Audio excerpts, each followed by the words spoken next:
So I was at the store and I thought, well, whenever something like this happens, I always follow up, right? Follow up with the bank so I can call them and say, hey, please don't do this again. And I didn't do that. I didn't bother because it shouldn't have happened.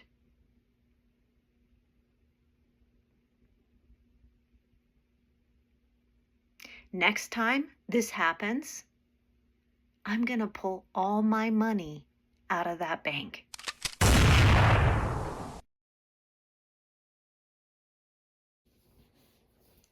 So I went grocery shopping this morning.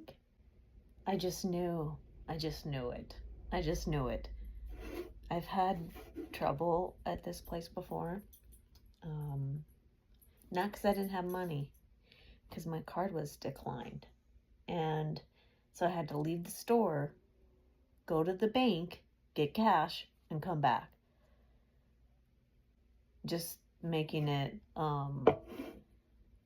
like extra long and difficult. But I can do it. So I just knew. And I thought, I should have got cash before I went just because of that knowing.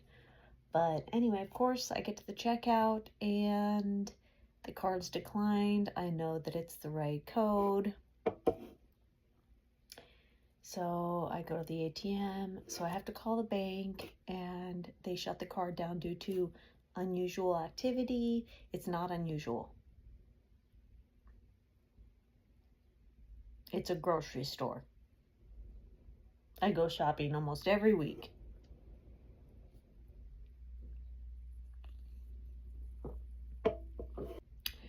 So I go through this little process where I have to get the bank to unblock it.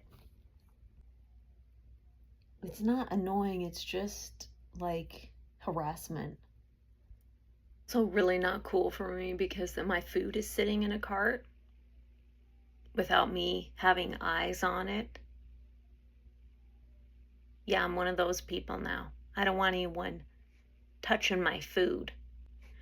So you can see how, like, when society creates a lot of fear, this can benefit certain people.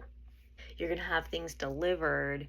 You're not going to go out to restaurants because you don't want people, you don't trust people. I have to leave the checkout to call the bank and first try the ATM, right? And then call the bank because I don't want to have to go to the bank again. But anyway, I was able to call the bank, get them to unblock it. I have to go outside because this is one of those stores for some reason where you can't really get service inside, which is a little bit weird. I go back, I buy my groceries. Part of the cash that I was going to pay, I gave her the cash and then swiped my debit card. And this is kind of one of those things that gets you a little bit frazzled, so you're not paying attention.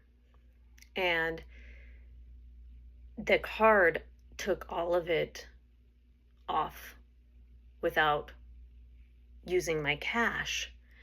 And so the cashier looked at my receipt after and checked it and gave me the $40 back, which she could have been dishonest because I wouldn't have known and then kept the money. So that's very hopeful. That makes me very happy. But anyway, got my food. Got plenty of food. It was one of those trips that sets me up so that I can do very little shopping the next few weeks. So what I'm going to do is I'm going to use the food I have now and do what I did last year, which is I was able to go 6 weeks without going to the store. So I'm going to allow, if I want to go to the store and get something simple, because like usually it's fruits and vegetables that I'm craving, I'll do that, but I'm going to see how long this food can last me, more for the purpose of I like the feeling of cleaning out my cupboard. To use up the food that I had actually felt really good. It felt really good to just clean it out and not just leave it hanging around. And so one of the things that helps me do that is there's certain flowers that I like to buy flour blends to bake with. And the flour blend that I bake with ran out a few weeks ago.